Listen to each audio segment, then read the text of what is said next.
मोदी और भगवाधारी योगी ने मचाया गदर। केजरीवाल हो या ममता, सब हुए इधर उधर। योगी आदित्यनाथ साबित हुए दमदार मुख्यमंत्री। नरेंद्र मोदी ने बता दिया कौन है दमदार प्रधानमंत्री।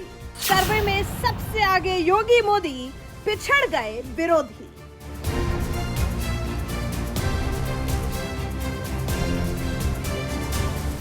एक तरफ लगातार तीसरी बार राजधानी दिल्ली की सत्ता संभाल रहे आम आदमी पार्टी के नेता अरविंद केजरीवाल हैं, तो वहीं दूसरी तरफ लगातार तीसरी बार पूर्ण बहुमत के साथ पश्चिम बंगाल की सत्ता संभाल रही टीएमसी नेता ममता बनर्जी। और इन दोनों ही कद्दावर नेता की टक्कर एक ऐसे राज्य के मुख्यमंत्री से है जिन्हें सत्ता में आए अभी 6 साल भी नहीं हुए। लेकिन इसके बावजूद बात जब सर्वे में देश के नंबर 1 मुख्यमंत्री की आती है, तो इन तीनों मुख्यमंत्रियों में कौन बाजी मारता है, ये जानने के लिए देखिए आप हमारी रिपोर्ट।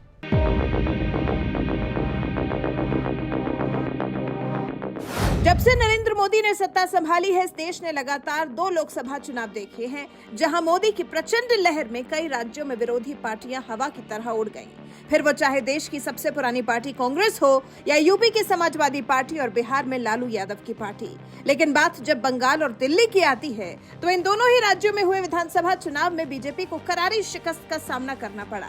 इसी बात से आप समझ सकते हैं कि दिल्ली में केजरीवाल और बंगाल में ममता बनर्जी का क्या भौकाल है। लेकिन बात जब उत्तर प्रदेश के मुखिया योगी आदित्यनाथ से टक्कर की आती है, तो दोनों ही मुख्यमंत्री उनसे कहीं पीछे नजर आते हैं।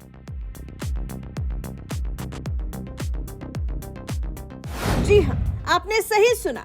दमदार फैसले और सख्त मिजाज के दम पर यूपी ही नहीं पूरे देश में एक अलग पहचान बनाने वाले यूपी के मुख्यमंत्री योगी आदित्यनाथ देश के तमाम मुख्यमंत्रियों को पछाड़ते हुए नंबर 1 मुख्यमंत्री बन गए हैं। दरअसल आज तक इंडिया टुडे ने सी वोटर के साथ मिलकर देश का मिजाज भांपने के लिए एक सर्वे किया है, मूड ऑफ द नेशन, जिसमें एक सवाल ये भी पूछा गया था कि देश में बेहतर मुख्यमंत्री कौन है, जिसके जवाब में जनता ने यूपी के मुख्यमंत्री योगी आदित्यनाथ को सबसे ज्यादा वोट दिए। और फिर उसके बाद दूसरे नंबर पर दिल्ली के मुख्यमंत्री अरविंद केजरीवाल रहे, जबकि तीसरे नंबर पर पश्चिम बंगाल की मुख्यमंत्री ममता बनर्जी रही। यूपी के मुख्यमंत्री योगी आदित्यनाथ को 39% लोगों ने वोट किया। दिल्ली के मुख्यमंत्री अरविंद केजरीवाल को 16% लोगों ने वोट किया। बंगाल के मुख्यमंत्री ममता बनर्जी को 7% लोगों ने वोट किया। तमिलनाडु के मुख्यमंत्री एमके स्टालिन को भी 7% लोगों ने वोट किया। आज तक इंडिया टुडे और सी वोटर के सर्वे में आए नतीजे बता रहे हैं कि यूपी के मुखिया भगवाधारी योगी आदित्यनाथ के मुकाबले कोई नहीं है। उन्हें 39% लोगों ने बेहतर मुख्यमंत्री माना है, जबकि केजरीवाल को तो योगी के मुकाबले आधा फीसदी भी वोट हासिल नहीं हुए। तो वहीं ममता बनर्जी दहाई का आंकड़ा भी नहीं छू सकी। इसी से आप समझ लीजिए गुंडे, माफिया और बदमाशों के खिलाफ बुलडोजर चलवाने वाले योगी आदित्यनाथ का देश में कितना भौकाल है। जिन दंगों को शासन का सरपरस्ती प्राप्त होती थी, वे दंगाई आज दंगा करना भूल गए। आज उनमें से बहुत सारे लोगों ने तो अपनी आजीविका के लिए अब ठेला लगाना प्रारंभ कर दिया और आसानी से अपनी आजीविका को आगे बढ़ा रहे हैं। अब अपराध से तौबा कर लिया, आगजनी से तौबा कर लिया।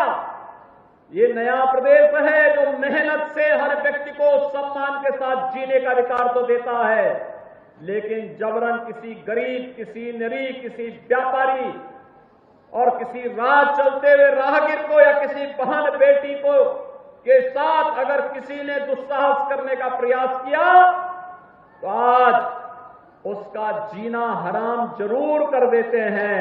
और यही तो नया उत्तर प्रदेश है। यानी एक तरफ जहां सीएम योगी की लोकप्रियता ने तहलका मचाया हुआ है, तो वहीं दूसरी तरफ देश के प्रधानमंत्री नरेंद्र मोदी सबसे बेहतर प्रधानमंत्री के मामले में तांडव मचाए हुए हैं। 47% लोगों ने नरेंद्र मोदी को सबसे बेहतर प्रधानमंत्री माना, तो वहीं 16% लोगों ने अटल बिहारी वाजपेयी को, जबकि 12% लोगों ने इंदिरा गांधी और 8% लोगों ने मनमोहन सिंह को बेहतर मुख्यमंत्री बताया। इसी बात से समझ लीजिए कि लोगों के बीच नरेंद्र मोदी की लोकप्रियता किस कदर है। बहरहाल मोदी योगी की लोकप्रियता ने जिस तरह से पूरे देश में तहलका मचाया हुआ है, इस पर आपका क्या कुछ कहना है?